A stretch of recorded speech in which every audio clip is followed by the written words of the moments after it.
Hi everyone, and welcome back to a new video on realizations, where we discuss and bust myths about the regular, online, and the executive MBA programs in India. I did a regular MBA, 2 years of not working, spent approximately 27 lakhs on fees. Would I do it again?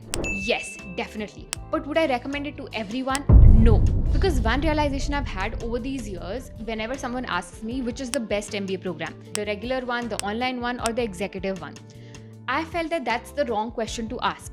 The right question to ask is which MBA makes the most sense for me given where I am in my career right now. Because an MBA that makes sense for a 22-year-old fresher with no financial responsibilities is very different from an MBA that makes most sense for a 29-year-old earning 12 LPA and paying EMIs. So in this video, I'll be comparing these three MBA formats: the regular MBA, the executive MBA, and the online MBA. And by the end of this video, you'll also have a framework that lets you decide which of these MBA formats makes the most sense for you.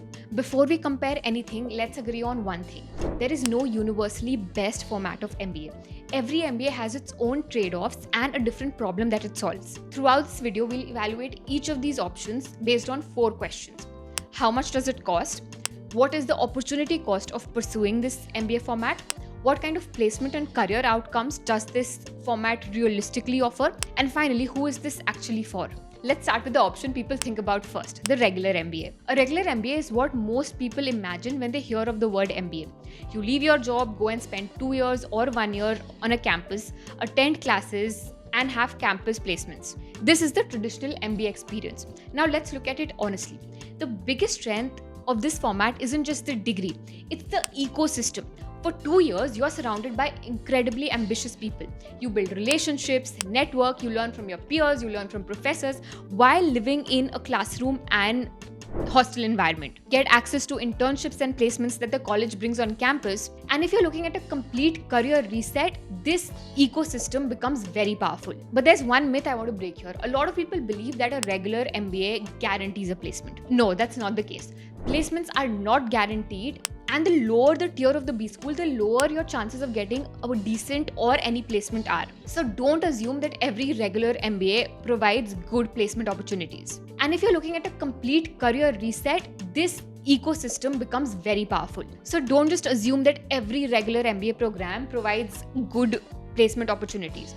Before you invest lakhs of rupees and 2 years of your life, make sure you do very specific research about the program, about the degree, and the placement opportunities. Now let's talk about cost. At top institutions, your MBA would roughly cost you anywhere between 20 to 40 lakh rupees, including tuition and living expenses. But that's just one part of the story, and the other half is what people usually forget when they are calculating cost. You are also foregoing your salary for these 2 years, which means even if you're earning 12 lakhs before joining this program, you are losing out on 24 lakh rupees by just joining this program. So the real cost isn't just the tuition and living expenses, it's all of that plus the opportunity cost. Okay, this was all factual information. Let me tell you how I personally decided that I want to go for a regular MBA. Honestly, the executive MBA was not an option for me because I did not have 4 to 5 years of experience. So that option was completely striked off. While on the other hand, the online MBA did not make sense for me because I wasn't just looking for just another qualification. I wanted a complete career pivot. I wanted access to campus recruitment and the strongest possible career jump I could get. And thankfully, personally and professionally, I was in a position that I could stop earning for 2 years because no one was directly dependent on me. So for me, that math made sense. Of course, the opportunity cost was very high, but the ROI that I was expecting was higher. So I took the bet. But would I tell everyone to go for this option? No. Because the math may look completely different for someone who cannot quit their jobs and forgo their earning for 2 years. In fact, this is a dilemma that a lot of working professionals face. You've been working for a few years, but now you feel stuck in your career. You know that the next step isn't just becoming better at your current role, but you also need to learn how to lead people, make better decisions, and want to take up larger business responsibilities. But at the same time, quitting your job for 2 years isn't feasible. That's exactly the gap iimbangalore's Young Leaders program is designed to cover. It's ideal for professionals with 1 to 5 years of work experience. It's an 11-month online program so that you can continue working while you study. The curriculum is delivered by iimbangalore's core faculty and experienced industry experts, along with 2 campus immersion visits, giving you the opportunity to experience learning and networking at the IIM Bangalore campus. What I particularly like is that this program isn't trying to replace the full-time MBA. Instead, it's built for professionals who are already working but now want to learn how to lead in their work. The focus is on building leadership skills, business skills, management skills, so that they help you transition from being an individual contributor to leading teams and growing into more higher leadership positions in your company. On successful completion, you receive an IMB certificate along with IIM Bangalore affiliate alumni status, giving you access to a strong network of professionals and alumni across industries and functions. The next batch starts soon and the applications are now open. If you would like to learn more about the program, I've added all the relevant links in the description of the video so that you can check it out. Now let's talk about online MBA programs. This is the category that has grown and become very stronger in the last few years. One important thing to note whenever you're searching about these programs is to make sure that the program is UGC DEB entitled. That's what gives the degree a formal recognition. Now, the biggest advantage is obvious. You don't have to quit your job and you continue earning, which means you're not adding another opportunity cost on top of the tuition fee. The tuition fee itself is much lower than the regular MBA programs, usually in the range of 2 lakh rupees. So financially, this is far more accessible. But here's the honest trade-off.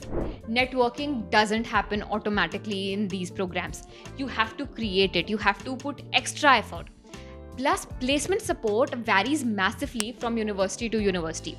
And generally speaking, the placement outcomes are never comparable to any regular MBA program. Again, this does not mean that the online MBA is bad. It just means that it solves a very different problem. One more thing people confuse all the time is online MBA and a distance MBA.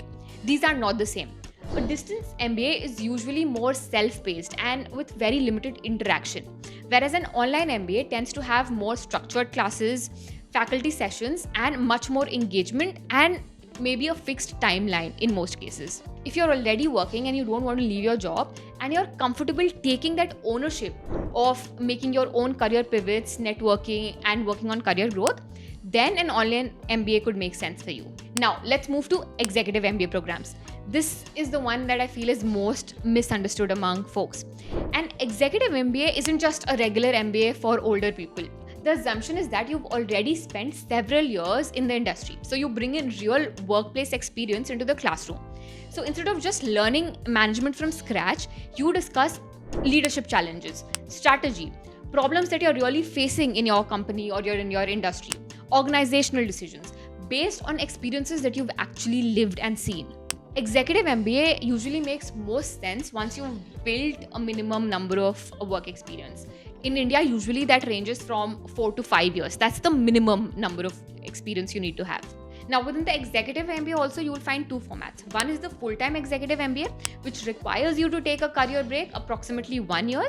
And the second is the blended or the online executive MBA, which lets you continue your work while you study. And again, the placement support varies from institute to institute. An executive MBA is ideal for those who have already built expertise or established themselves in a particular field. They want to stay in those fields, but now they just want to move to more leadership and managerial roles. Okay, so now that you have all this information, let me give you that decision-making framework I was talking about before. That'll help you simplify everything with just 3 questions. Question 1, can you afford to leave your job for 1 to 2 years? If yes, then the regular MBA or the full-time executive MBA stays on the table. If not, then these options are not for you. You should rather focus on online MBA or a blended executive MBA. Question 2, how much work experience do you have? If you're a fresher or have 0 to 2 years of work experience, then the regular MBA is the next natural path because most executive MBAs aren't designed for you, they won't even permit you. If you've worked for 4+ years, then the executive MBA becomes a strong option. Online MBA also stays a relevant option. If you're working and cannot take a career break, but you still want the credibility and learning the network, then an online or the blended executive option are the only ones for you. Question 3. What kind of ROI are you actually chasing? If you're looking for a complete career pivot, switching industries and maximizing the salary jump, then the regular MBA is usually your strongest opportunity. If your goal is moving into leadership or executive positions within the existing industry, then the full-time executive MBA makes the most sense for you. Now, here's the biggest realization that I want to leave you with.